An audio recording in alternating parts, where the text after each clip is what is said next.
Welcome to 843 TV. Today we are at the downtown Beaufort in the City Hall. And if you haven't been over here to Beaufort lately, you need to come check it out. Today we're going to be learning all about the things happening with the Town Council and the City Council. First up we have Bill Prokop, who is the City Manager.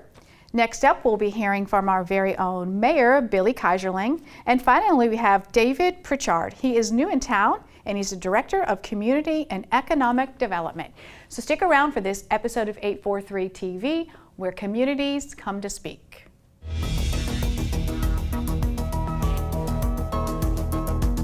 843 TV, where the Low Country comes to speak.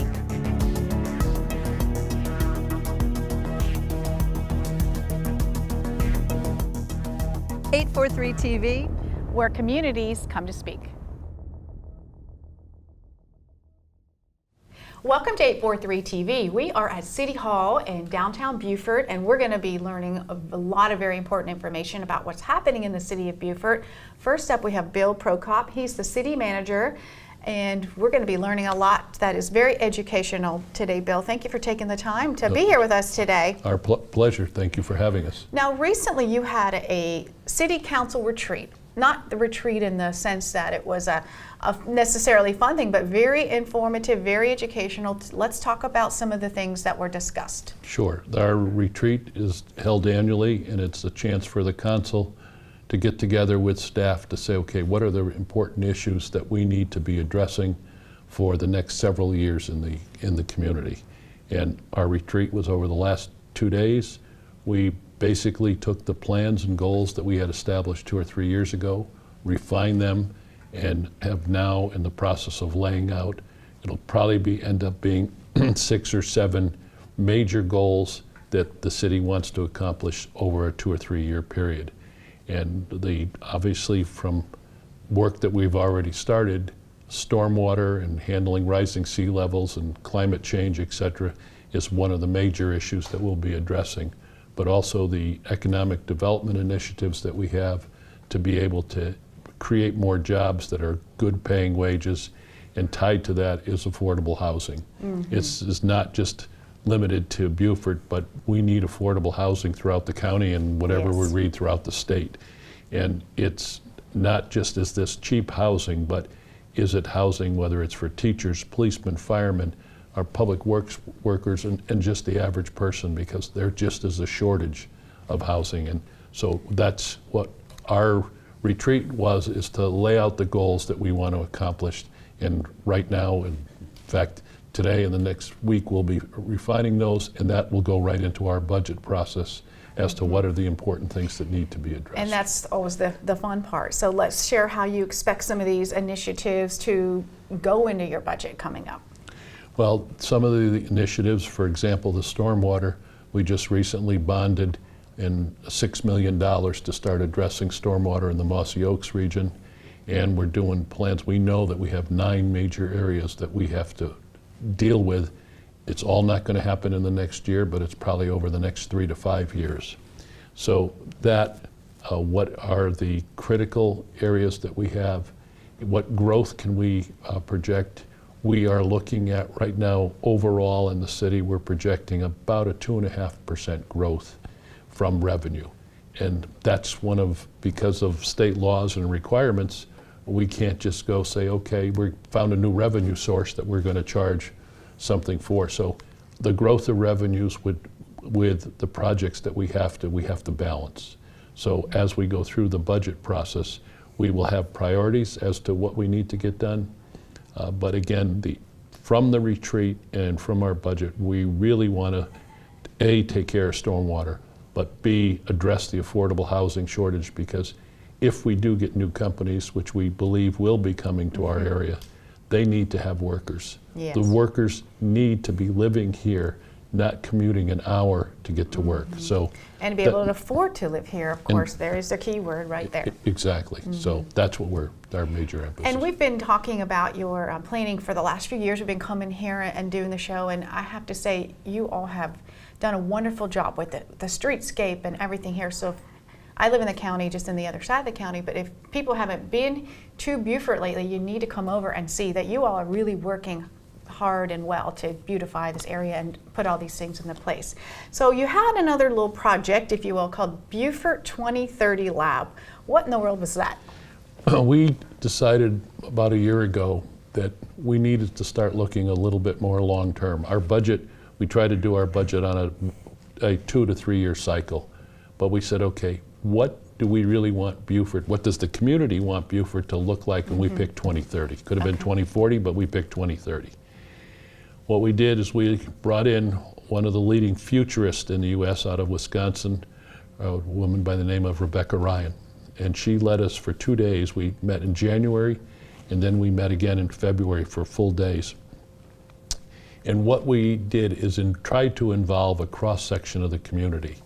We brought in students from middle school, we brought in students from high school, we brought in college students, we brought in presidents of some of the companies, department heads, nonprofits, and just regular citizens. So that we had a cross-section, not just the typical 10 or 20 people that always come to a meeting and have a say, because we wanted to hear, because the middle school students today will be the people sitting around this table That's in right. 2030. Absolutely. So they may not have the refined thinking of what it means to be in 2030, but we wanted to see what's important to the young people.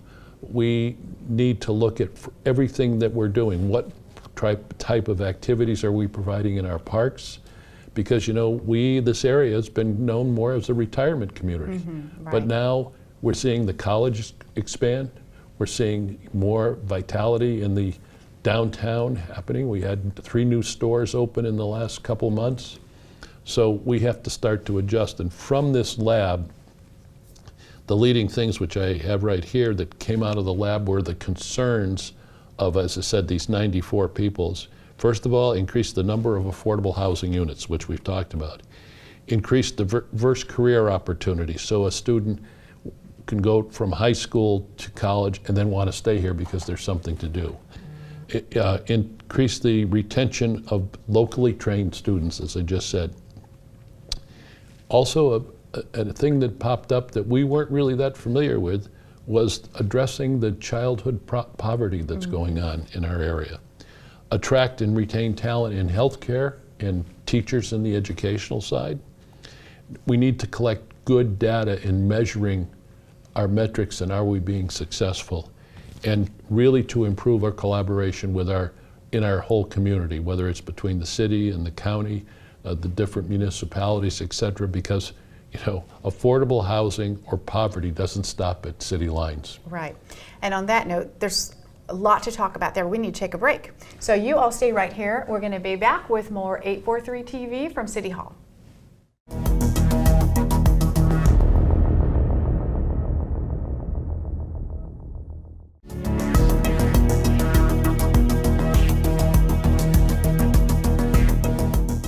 Welcome back to 843 TV from City Hall in Beaufort. Always an honor to be with Mayor Billy and talk about all the exciting things happening.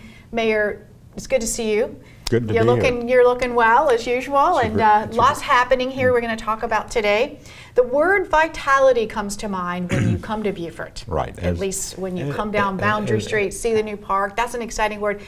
Reflect on that word for us. Well, you know, there are 2 parts to city government. There's the hardware, there's the software. Okay. The city manager and his able staff really take care of the hardware, while council sets policy. But council law has the role of being the ambassadors. And what makes a small city, we're only 13,500 people, but what gives us the reputation is the vitality of people who go to work every day, the children in our schools, with their teachers, our retirees, and of course our visitors. So a lot of what we do, 20% for example of my time is at a table, conducting a meeting, working with the city manager, staff, and council. 80% of my time is spent being a cheerleader for Beaufort. Sure. And so I'm always out on the street. And vitality, you know, we've set, at least in the last 10 years, my mantra. I have 2 mantras. The first, which is the personal mantra, is speak from the heart, tell the truth, and own your mistakes. The second mantra is our mission is to be city builders. That's not necessarily building, that's Right. community. And to bring people together in collaboration to make us a better place for the next generation. More and beyond the bricks and mortar, absolutely. Exactly. And one of the things I've been doing in that 80% now for over 10 years is working with our congressional delegations, specifically Congressman Clyburn, Sanford, Cunningham, Scott, and Graham, to establish a Reconstruction monument. You know, Beaufort has the longest history, the most surviving buildings. It's a little bit of a pretty story compared to other parts of Reconstruction that were not so pretty. But because it started here in 1861 and went well into the 1900s, and if you think about it, as opposed to 1878, where it officially ended, Beaufort shows the full story. So 20 years ago, a campaign was launched by former Secretary of Interior Babbitt with his noted historian Eric Foner. They tried to get legislation passed. They failed in 2016. Congressman Clyburn and Babbitt called me and said, do you think we can rally the community to at least get a monument through the Antiquities Act? We were successful. So it took from 2000 to 2017 to get a monument. We then went to work at saying a monument doesn't really represent what we have. We've got over 100 sites unique to Reconstruction just in Beaufort County, and then there's Jaston, Hampton, Colleton, there's the South, and the North. And so we decided what we really needed was to be called a historical park. And so Congressman Sanford and Congressman Clyburn introduced legislation. The session ended before it was completed, so Congressman Cunningham moved in. And last week, the Congress passed an omnibus bill in which was included the establishment of the Reconstruction era National Historical Park Wow. in Beaufort County, Congratulations, South Carolina. I guess, right? And secondly, it stated Beaufort will be the launch pad and the management site for the development of sites that are similar and related all over the country. So we've really, took a long time, but if you look at 17 years and then you look at only 2 to go to the next step, the community's ready. We have Wow. lots of independent activities going on, different groups. I formed an umbrella group to try to support everybody. The National Park Service on the one side, which is charged with the formal legislated park, but there are other sites that need to be included in that. So we're going to make this thing grow, and one day, I believe in my heart, in my pocketbook, my soul, that Beaufort will be the home to the National Museum on the Reconstruction era. That's wonderful. And That's Reconstruction absolutely wonderful. is so important because it's the one chapter in American history that has really been neglected. It's not in the textbooks. Maybe it was written too soon before things cooled off after the Civil War and people hadn't sort of settled in. But it's important not only for us to know our history so we can plot our past, is 3 of the key things that came out of Reconstruction. Freedom, the 13th Amendment to the Constitution, birthright citizenship, the 14th Amendment to the Constitution, the right to vote, the 15th Amendment to the Constitution. And if you look at today's newspaper, what is the country talking about?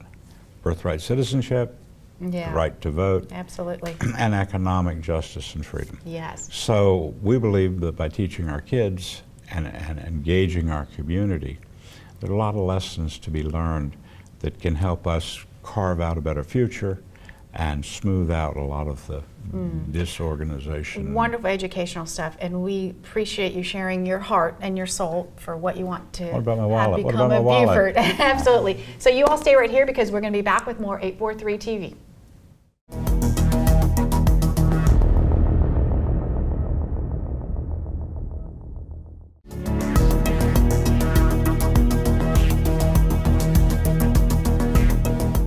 We're back with 843 TV here from City Council, learning so much about the city of Beaufort, and joining us now is newbie, I guess you could say, Yes. Mr. David Pritchard, who is the Director of the Development and Community Department. Did I Yes. get that right? That's a Yes, mouthful. Community and Economic Development. Yes, it is a mouthful. And you've got a lot going on. We're going to talk about what those initiatives are about the department. But welcome to Beaufort Thank County. you. Officially, you're 4 months into this. And 4 months. And you're here in the great time, spring coming, summer, and so many good things. So let's talk about about your new role. Okay. Well, I'm the director of the department. The department, we're responsible for planning, codes enforcement, and building codes, which means we'll have a planner 3, a planning manager, a planner that works in the department. We have a development service manager, a plans review coordinator, a permit technician. We have a building official, and then we have a building inspector and also a building plans examiner. So you taking care of all the things, any new growth, any new buildings, all that stuff. Codes is a big word in Beaufort County, Right.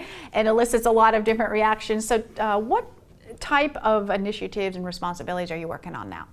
Well, overall, generally our responsibilities are to encourage and guide the development for the city.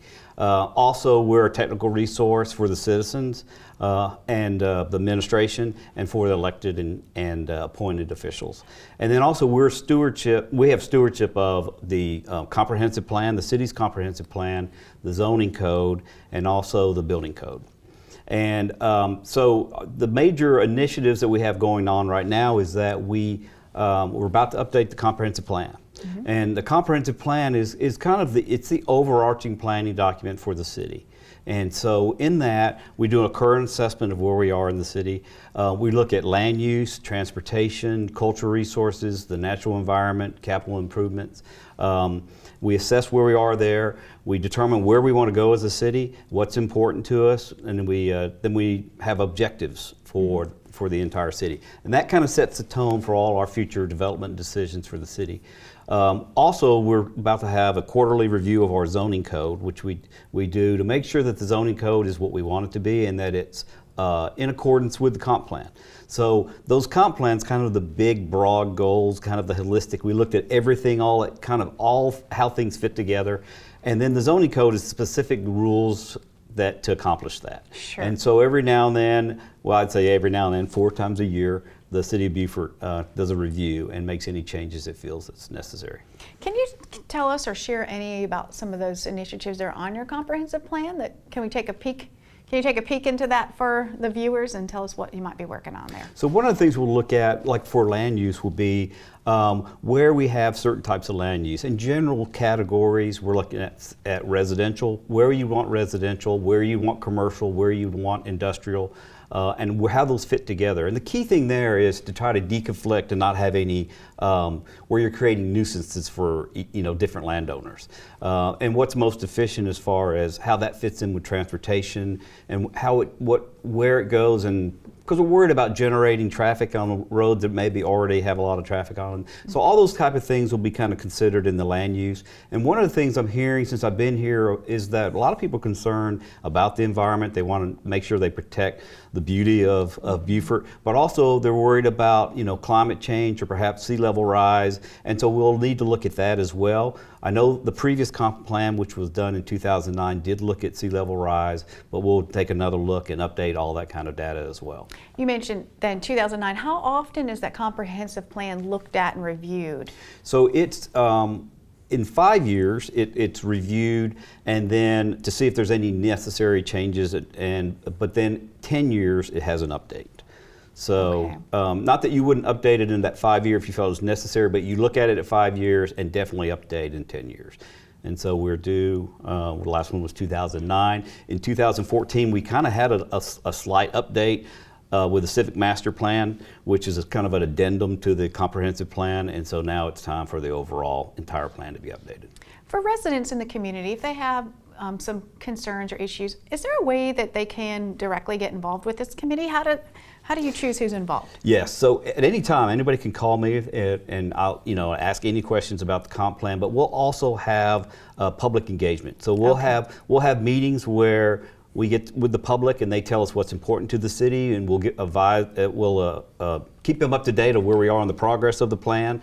And of course, the plan will then go to also formal review by the Planning Commission and then also by the City Council. And there's also opportunities there at each one of those for the public to engage in the process. Now, we shared you're pretty new here, just been here a couple of months. Any takeaways in just this short time you've been here about Beaufort County, about now you're a resident yourself? Well, I'm very struck with, and this is a very good thing, is that how much the citizens are involved. There's a lot of public engagement, and I think that makes for better laws. It makes for better decisions for us as administration and as elected officials. So that's one thing I've really been struck with, and I think that's probably a lot, it goes very far towards why Beaufort's the place it is and why it's so successful. Yeah, well, it attracted you here you're from Tennessee. You've been there most of your time, as you were saying. But Yep. So as you get settled here, you and your family, I'm assuming, we hope that you can enjoy some of the beauty that is out there, not just work all the time. But Me too. yeah, absolutely. We'll have to strive for that. Well, I know there's so much to share, and you're excited about your new role and lots ahead. So we'll keep tabs with you and see Yes. how things are coming along. And we're glad that you all stayed and tuned in today for this very important episode of 843 TV from City Hall in Beaufort. And join us next time where communities come to speak.